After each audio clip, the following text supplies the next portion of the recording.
बीच एक और बड़ी खबर, लोकसभा चुनाव से पहले कांग्रेस पार्टी और समाजवादी पार्टी में टकरार देखने को मिली है। कुछ दिन पहले ही आपने देखा था रामलीला मैदान में सभी विपक्ष के नेता, जितने भी इंडी गठबंधन के लोग थे, एक साथ नजर आए थे। लेकिन अब देखिए खबर ये मिल रही है कि कांग्रेस पार्टी और समाजवादी पार्टी में टकरार है। यूपी कांग्रेस से दूरी बनाती नजर आ रही है समाजवादी पार्टी। सूत्र बता रहे हैं कांग्रेस के न्योते पर अखिलेश यादव ने दूरी बनाई। दरअसल न्योता दिया गया था, इफ्तार पार्टी करवाई गई थी कांग्रेस की तरफ से, लेकिन अखिलेश यादव जो है वो नहीं पहुंचे। यूपी कांग्रेस 2 कार्यक्रम यूपी कांग्रेस की तरफ से किए गए थे, जिसमें न्योता अखिलेश यादव को भी दिया गया था, लेकिन अखिलेश यादव पहुंचे नहीं कांग्रेस के इन 2 कार्यक्रम में। और जी हाँ, कांग्रेस के इस न्योते पर जो इन्विटेशन भेजा गया जिसमें अखिलेश यादव को बुलाया गया था, उस पर अखिलेश यादव ने चुप्पी साध रही है। इस पूरे मामले को लेकर के वो कुछ कह नहीं रहे। यूपी में इंडी गठबंधन में शामिल समाजवादी पार्टी और कांग्रेस में सब कुछ ठीक ठाक होता हुआ फिलहाल नजर नहीं आ रहा, क्योंकि दोनों पार्टियां कार्यक्रम में एकजुट होने का मैसेज देने में चुप रही। कांग्रेस के होली मिलन और रोजा इफ्तार के न्योते से अखिलेश यादव ने दूरी बना ली है।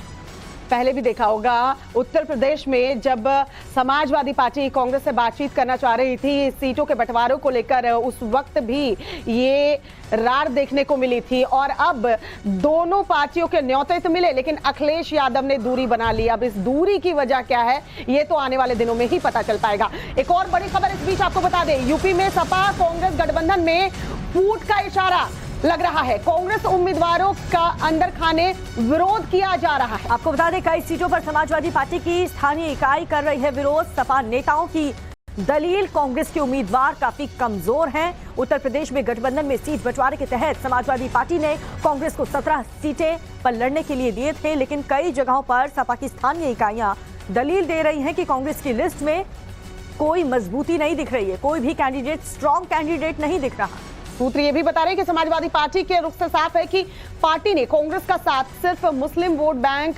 रोके रखने के लिए ही लिया है। लेकिन अब जो अंदर खाने खबर मिल रही है समाजवादी पार्टी के अध्यक्ष अखिलेश यादव को कि जो 17 सीटें दी हैं उसमें भी कैंडिडेट्स जो उतार रही है कांग्रेस, उनमें कोई दम नजर नहीं आता। तो क्या गठबंधन टूट जाएगा, ये देखने वाली बात होगी। 2 कार्यक्रम बैक टू बैक 2 कार्यक्रम हुए, लेकिन कांग्रेस के इस कार्यक्रम में शामिल नहीं होना एक बड़ा संकेत। जी हाँ, उत्तर प्रदेश चुनाव में कांग्रेस के सामने बहुत बड़ी चुनौती है। यूपी कांग्रेस को मजबूत प्रत्याशी नहीं मिल रहे, जो कि एक बहुत बड़ा चैलेंज हो सकता है लोकसभा चुनाव में। अमेठी रायबरेली सीट जो कि इतनी इंपॉर्टेंट सीट है, वहां पर अभी भी जो स्थिति है वो साफ नहीं हो पाई।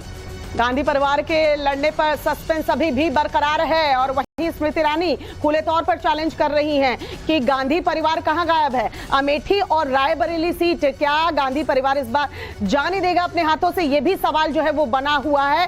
सस्पेंस अभी तक टूट नहीं पाया है। अमेठी और रायबरेली कांग्रेस का गढ़ जो है वो माना जाता है और यहां से अभी तक उम्मीदवार के नाम की घोषणा न करना यह बता रहा है कि इस बार इस 2 सीट से गांधी परिवार का कोई भी सदस्य खड़ा नहीं होगा शायद। देखिए, अमेठी और रायबरेली परंपरागत रूप से नेहरू गांधी परिवार यहां से चुनाव लड़ता रहा, वो हम लोगों ने उन पर छोड़ दिया है। कौन कहां से लड़ेगा इसका निर्णय जो गांधी परिवार लेगा, सीईसी ने बैठक करके उन पर छोड़ दिया है, हमें वही स्वीकारी होगा। तो यूपी में कांग्रेस और समाजवादी पार्टी में अंदर खाने पनप रहे खिंचाव पर डिप्टी सीएम केशव प्रसाद मौर्य ने तंज कसा है। केशव प्रसाद मौर्य ने सीधे अखिलेश यादव और राहुल गांधी पर निशाना साधा है। उन्होंने एक ट्वीट किया है। उस ट्वीट में केशव प्रसाद मौर्य ने क्या कुछ कहा है वो भी हम आपको बताने जा रहे हैं। इंडी गठबंधन के दोनों नेता, कांग्रेस के श्री राहुल गांधी और समाजवादी पार्टी के श्री अखिलेश यादव #मोदी लहर के डर से यूपी में चुनाव लड़ने से बच रहे हैं। चुनाव से दूरी, हार का डर, ये लिख रहे हैं केशव प्रसाद मौर्य। और बीजेपी को यहां कह सकते हैं कि एक तंज करने का मौका मिल गया है, और हो भी क्यों ना, क्योंकि ये 2 इंपॉर्टेंट सीट अमेठी रायबरेली, उस पर भी उम्मीदवारों के नाम की घोषणा अभी तक नहीं की गई है। 2 सहयोगी हमारे साथ जुड़ चुके हैं, विनोद मिश्रा और मनीष यादव हमारे साथ इस वक्त जुड़े हुए हैं। विनोद, आपका रुख करते हुए क्या लगता है, सब कुछ ठीक है सपा और कांग्रेस के बीच में? खबरें तो यही मिल रही हैं, सूत्र यही बता रहे हैं कि सब कुछ ठीक नहीं है, तो क्या ये गठबंधन टूट भी सकता है?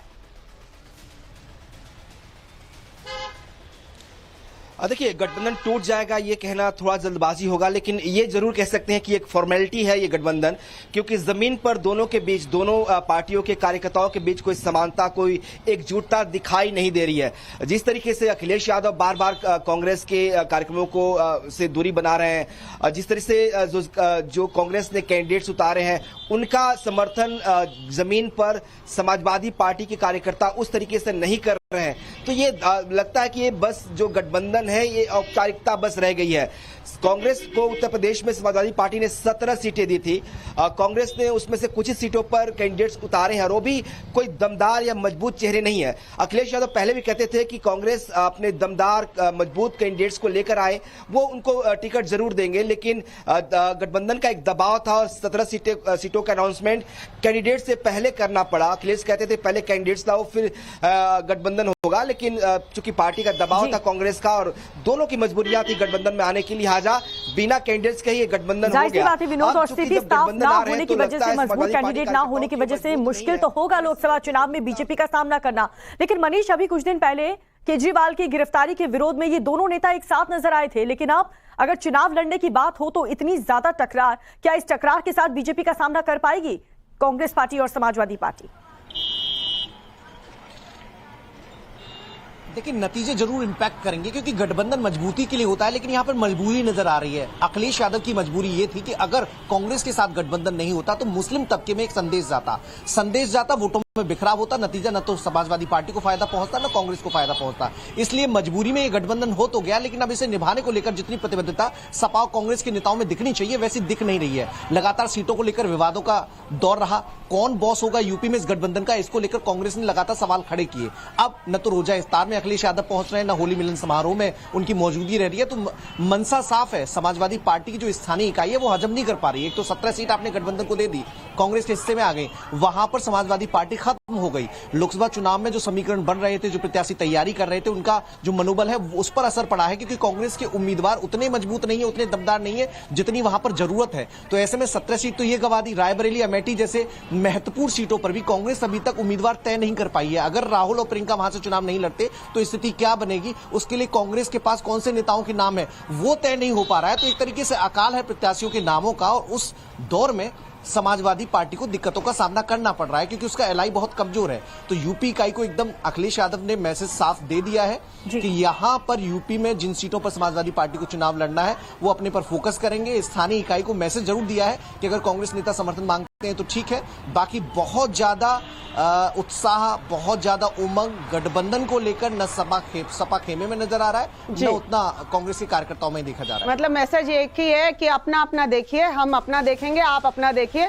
अगर मदद मांगी जाएगी तो मदद कर दी जाएगी, और ऐसे अगर चुनाव में उतरेंगे तो जनता तो कंफ्यूज होगी ही मनीष, और इसका असर भी देखने को मिलेगा। आप बने रहिए हमारे साथ। विनोद, आपका बहुत बहुत शुक्रिया।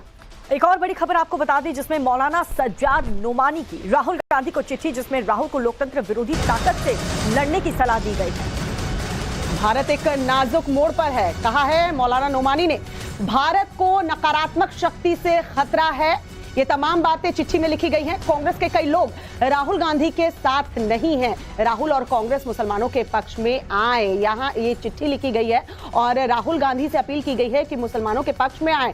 कांग्रेस में ही कई लोग जो हैं वो राहुल गांधी के साथ नहीं है। तमाम बातें नोमानी जी चिट्ठी में लिखते हुए नजर आ रहे हैं, लेकिन राहुल गांधी से कई लोग देखे यहाँ गुहार लगा रहे हैं। राहुल गांधी क्या सोच रहे हैं ये किसी को नहीं पता। मनीष, मौलाना सज्जाद नोमानी ने चिट्ठी तो लिख दी, राहुल गांधी से अपील भी की। कई लोग अपील कर रहे हैं, कोई कह रहा है यहां से लड़ लीजिए, अमेठी रायबरेली क्लियर नहीं कर रहे हैं। राहुल गांधी के दिमाग में क्या चल रहा है ये वही जाने, लेकिन अपील तो उनसे की जा रही है, उम्मीद यही की जा रही है कि आगे आएंगे, लेकिन कोई जवाब नहीं मिलता है।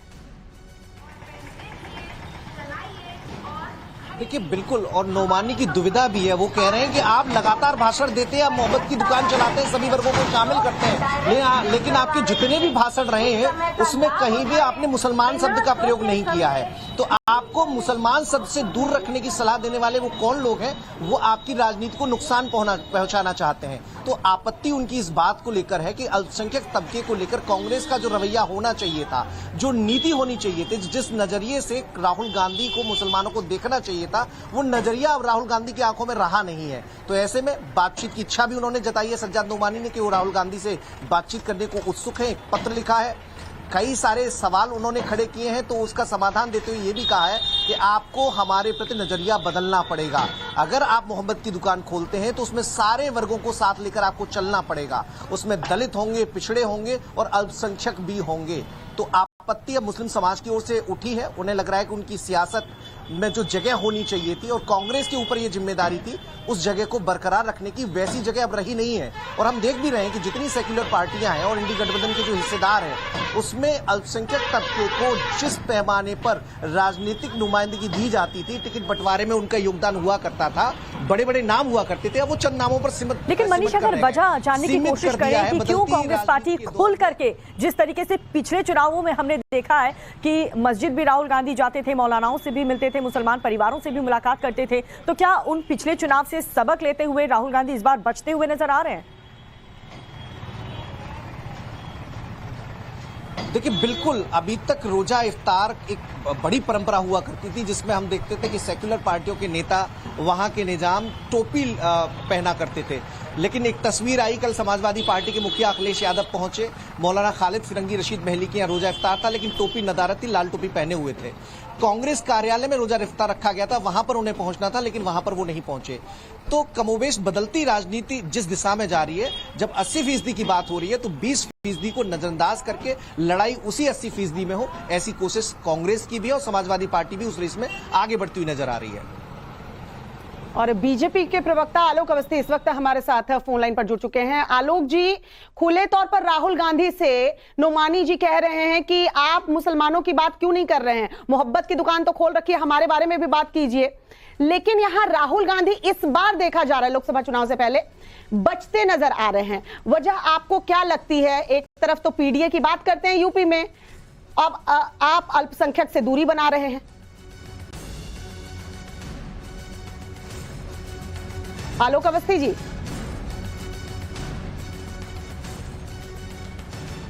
तो देखिए, एक तरफ सज्जाद नुमानी जो हैं वो खुली चिट्ठी लिख रहे हैं राहुल गांधी को, दूसरी तरफ यूपी में हमने हालात बता दिए। सपा और कांग्रेस में अंदर खाने सब कुछ ठीक नजर नहीं आ रहा है। रोजा इफ्तार की पार्टी, होली मिलन समारोह, ये दो कार्यक्रम जब अखिलेश यादव को न्योता दिया गया, पहुंचे नहीं। वजह क्या रही पता नहीं।